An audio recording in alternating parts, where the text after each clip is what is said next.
si mapag-asa pa. Mahinang gitara, payapang tambol, parang nagkukwento.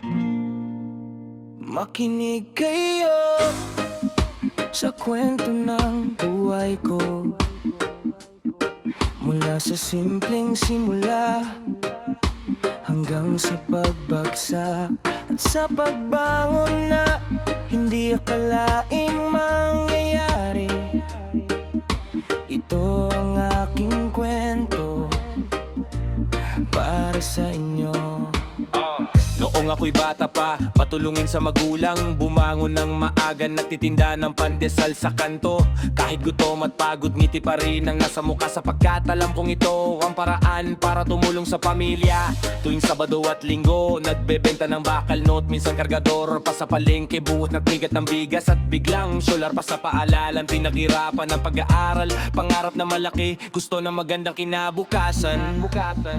Ang aking buhay ay puno ng pagsubok at hirap, ngunit lumalaban ako, hindi sumusuko kahit kailan. Mula sa pandesal hanggang sa palengke, pangarap ko'y nasa isip, laging may lakas. Ngunit dumating ang araw na aking inakala na lahat ng pangarap ko'y mawawala na.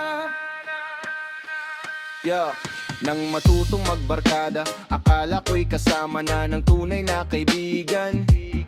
Ngunit sila ang nagdala sa akin sa maling landas, sa daang walang patutunguhan. Sigarilyo at inom, araw-araw na tambay sa kalsada. Lasing araw-gabi, walang ginawa kundi magwala. Hanggang sa humanap ng gulo, lagi ng pakikibasag ng ulo. Wala nang pakialam sa pamilya, sa pangarap na dati nang inasal. Ang buhay ko'y naging kawawa, puno ng kalokohan at kasalanan. Hanggang sa araw na napasok ako sa kulungan, doon ako nagising.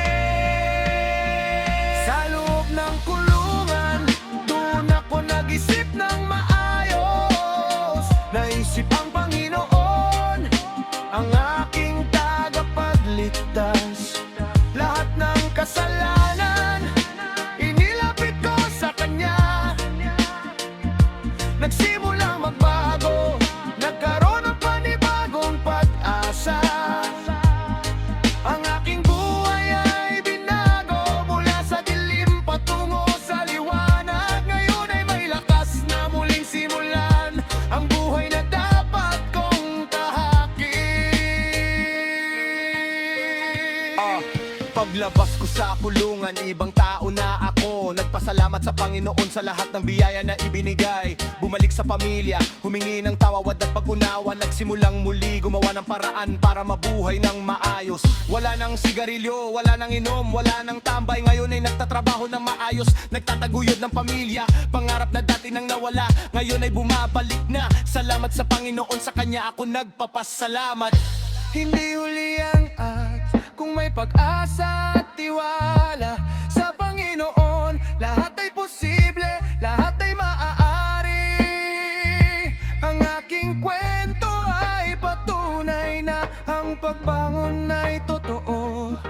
Kung ikaw ay handang magbago, buhay mo ay magbabago rin.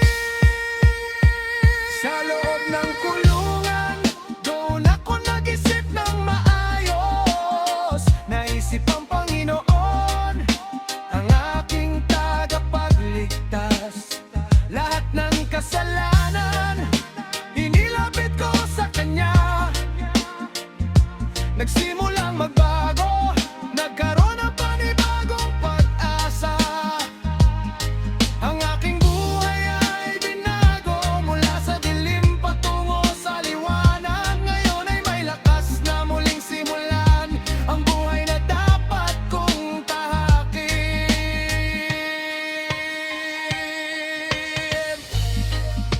Hinahin ang tugtog, may pagpapasalamat. Ito ang aking kwento ng pagbangon. Salamat sa Panginoon.